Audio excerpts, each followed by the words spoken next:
Satu. Assalamualaikum warahmatullahi wabarakatuh. Kami dari kelompok 12 Deep Learning. Di sini kami ingin mempresentasikan proyek laporan akhir AS Deep Learning kami berjudul Stunting Toddler Balita Detection.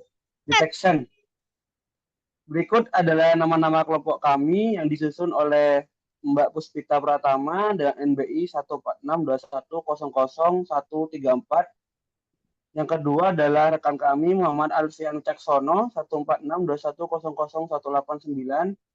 Yang ketiga adalah rekan kami Muhammad Kafid Mashudi 14621000143, dan saya sendiri dengan Krisna Yuda Prianto dengan NBI 14621000231. Oh ya, di sini untuk dosen pengampunya itu adalah Bapak Andre. Untuk dari isi laporannya sendiri ada 4 bab. Pertama adalah divisi permasalahan. Mungkin akan saya jelaskan langsung. Di sini latar belakangnya kami mengambil stunting, merupakan masalah kesehatan masyarakat yang berhubungan dengan peningkatan risiko mobilitas, kematian, dan hambatan pertumbuhan motorik dan mental. Pada tahun 2018, menurut Global menunjukkan bahwa angka kejadian stunting diperkirakan 21,9% atau 149 juta anak di bawah umur 5 tahun, sedangkan di Asia Tenggara terdapat 14,4 juta anak di bawah umur 5 tahun mengalami stunting. Menurut UNICEF, WHO, dan World Bank Group tahun 2019, berdasarkan data Sustainable Development Goals atau SDGs tahun 2018, Indonesia merupakan negara ketiga di Asia Tenggara dengan stunting umur di bawah 5 tahun sebesar 36,4% menurut data SDGs 2018. Mungkin bisa di scroll ke bawah lagi, Mas. Pada variabel pola asuh anak balita meliputi pemberian ASI eksekutif dan umur pemberian MPASI pertama kali pada pemberian ASI eksekutif di desa maupun di kota. Bahwa untuk pemberian ASI eksekutif yaitu sebesar 71% di daerah perdesaan, sedangkan untuk di kota sebesar 53% pada umur pemberian MP ASI pertama kali pada anak balita stunting yang berada di desa. Sebagian besar adalah pada umur kurang lebih 5 bulan sebanyak 64,5%, sedangkan untuk di wilayah perkotaan sebagian pada umur kurang lebih 6 bulan dengan presentasi 60%. Bisa di-share ke bawah lagi. Untuk 1.2 adalah identifikasi permasalahan. Satu, mendeskripsi permasalahan stunting pada anak balita. Di sini sudah ditunjukkan adalah stunting pada anak balita merupakan gangguan pertumbuhan linear yang disebabkan oleh malnutrisi kronis atau penyakit infeksi kronis, ditunjukkan dengan nilai Z-score TBU kurang dari 2 SD. Untuk prevalensi stunting pada anak balita di Indonesia mencapai 37,2% secara nasional dan 35,8% di Provinsi Jawa Timur pada tahun 2013. Stunting pada anak balita berumur di bawah di wilayah pedesaan memiliki prevalensi tertinggi sebesar 67%. Dan faktor yang kedua adalah mempengaruhi stunting pada anak balita.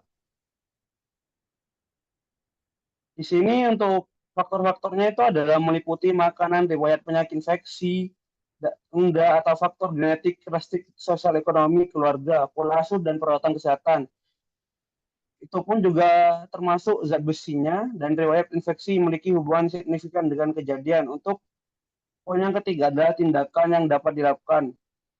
Dinas pertama dari kami adalah Dinas Kesehatan perlu melakukan survei status gizi untuk mengumpulkan tentang data kejadian stunting pada anak balita di pedesaan maupun di perkotaan. Yang kedua adalah puskesmas perlu memberikan pengetahuan kepada ibu anak balita mengenai upaya pemenuhan status gizi dan peningkatan kesehatan. Yang ketiga adalah pelayanan kesehatan perlu dilakukan untuk mendeteksi secara dini stunting dan mengukur tinggi badan anak balita secara rutin setiap bulan. Yang keempat, masyarakat perlu meningkatkan asupan makanan yang mengandung zinc serta memperhatikan cara pengolahan makanan yang benar. Yang kelima adalah penelitian lebih lanjut diperlukan untuk memahami hubungan pelayanan kesehatan dan sanitasi lingkungan dengan sebagainya. Untuk asumsi kebutuhan dan limitasinya di sini ada 5 untuk asumsinya. Ini adalah kualitas data, representasi proporsi, integritas data, kolom dan label, format data. Untuk kualitas datanya di sini berisi tentang divalidasi dan diverifikasi sehingga datanya akurat dan refleksi. Untuk yang kedua adalah representasi populasi, itu di dalamnya ada populasi yang lebih besar dengan karakteristik serupa. Interpretation data tidak ada manipulasi atau kesalahan entry yang didiskusikan.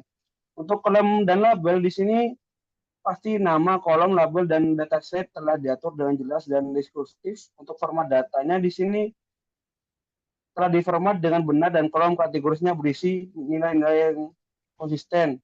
Untuk kebutuhannya di sini adalah dokumentasi data, pemberisian data.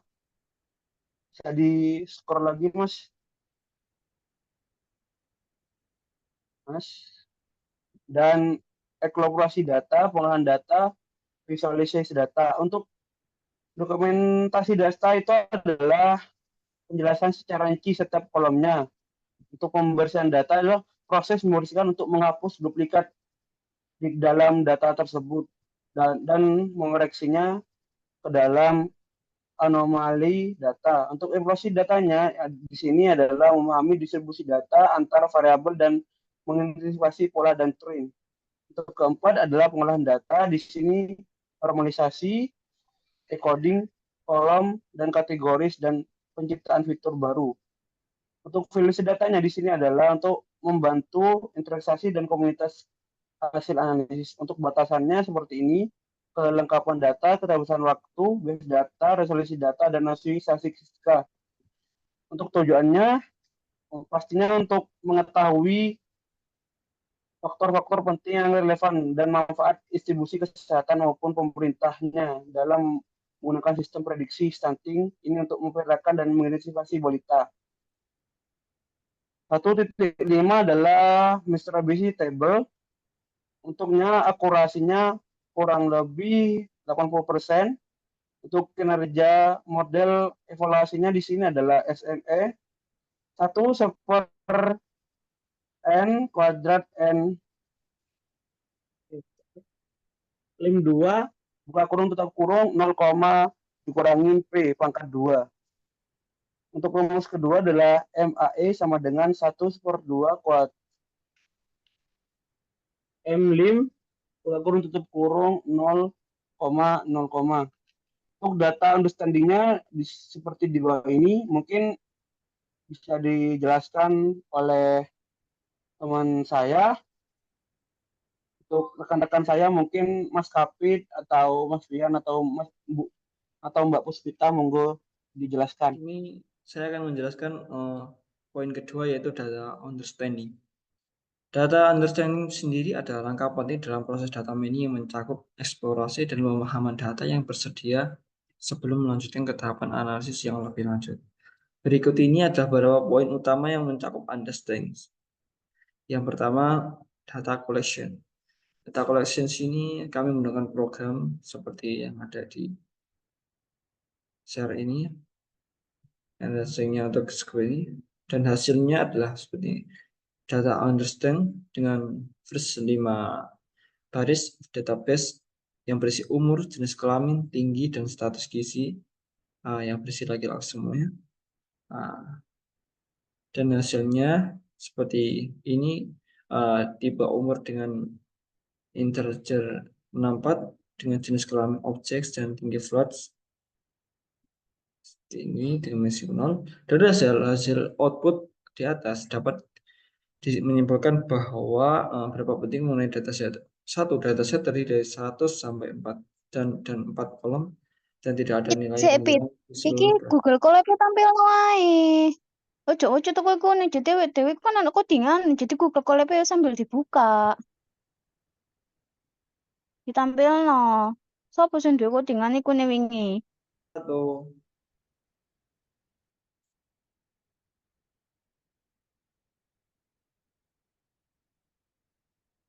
Tahu pas jelas no, di sini saya akan menjelaskan tentang import data understands, di mana sini adalah codingan untuk data understand sendiri, import condes as speech, import script card. Seperti ini codingannya, data understand-nya. Coba untuk di-run aja langsung. Di sini hasil dari data understand sendiri adalah class pandas come from database mengelola index and bottoms. Setelah itu dengan kolom ada 5, ada 4 dan semua ABO berjalan. Setelah itu untuk data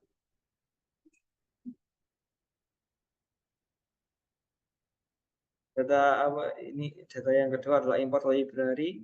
Terus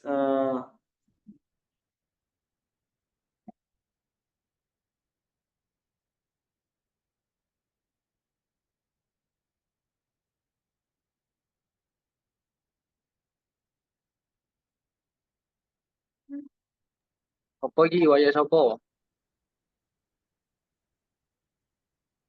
Aku apa?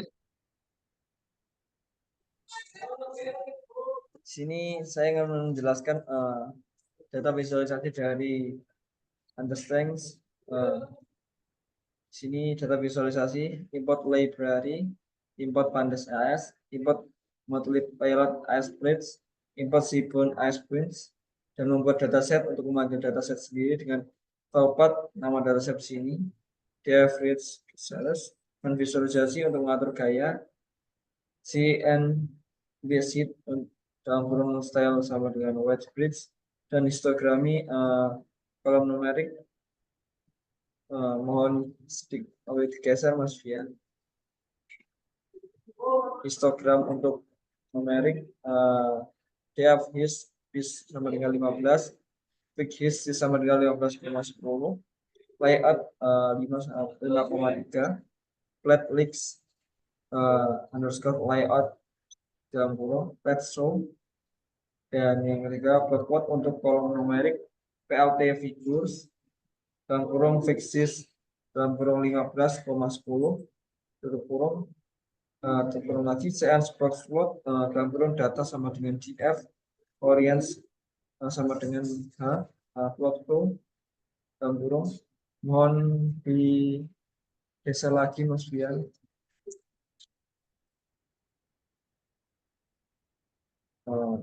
Ini counter untuk kolom kategorial, kolom undercut kategorial sama dengan GF select, tips include sama dengan objects.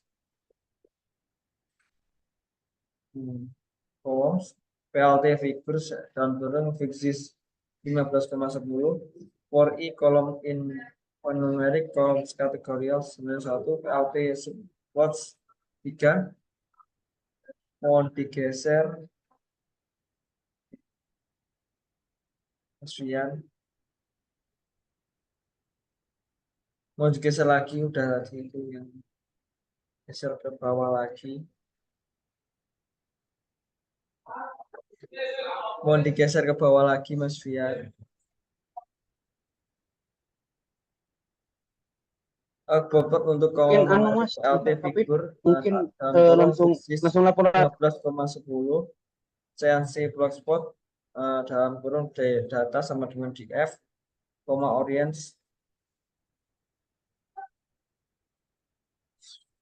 Langsung di share screen aja lu error.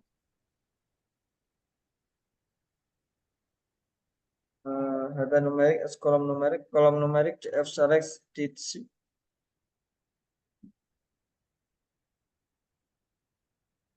The select tips includes common columns, DMP figures 15,10, CNS titik heat map, JF column numerics.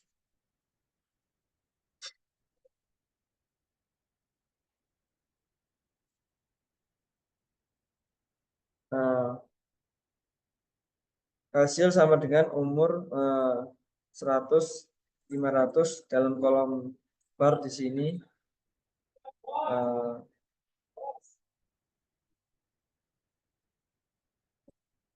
Setelah itu untuk mohon geser di bawah lagi Mas Fian, tinggi badan mohon jangan terlalu dekat Mas Fian, sedikit lebih menjauh soalnya cuma ini.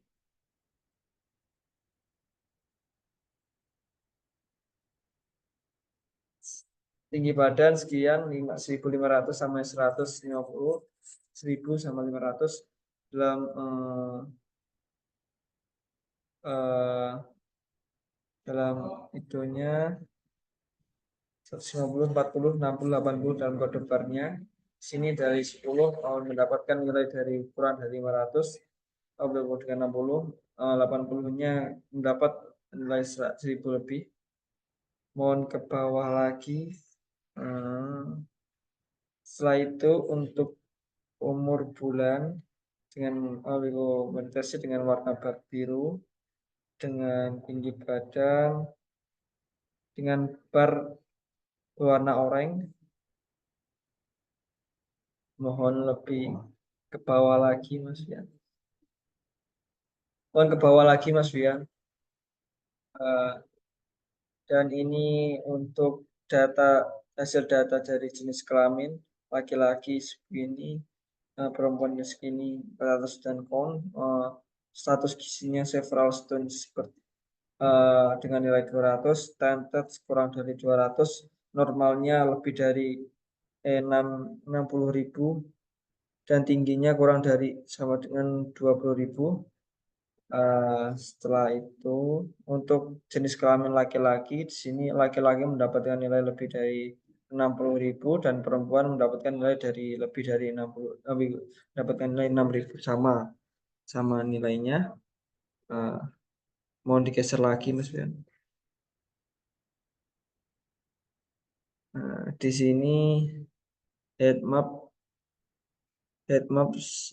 itunya dengan heat map korelasinya dengan umur bulan 1 dan 0,84 untuk birunya. Ke bawah lagi Mas Fian. Tinggi badannya adalah 0,84 dan 1, umur bulannya 0,84, tinggi badannya 1. Dan ini adalah penjelasan visualisasi output. Mohon. Untuk histogram ini menunjukkan distribusi data untuk kolom numerik, membantu untuk kita memahami rentang nilai dan sebaran data. Yang kedua, box plot menunjukkan ringkasan statistik 5 nilai minimum kuartal pertama, medium kuartal ketiga, dan maksimum, serta mendeteksi orienters dalam data numerik. Yang ketiga, count plot menunjukkan frekuensi kategori dalam kolom kategorial, membantu memahami distribusi kategorial dalam dataset. Yang keempat, heat map korelasi menunjukkan kekuatan dan arah hubungan antara kolom numerik, membantu kita mengidentifikasi pasangan variabel yang memiliki hubungan yang kuat, baik positif maupun negatif. Mau digeser lagi.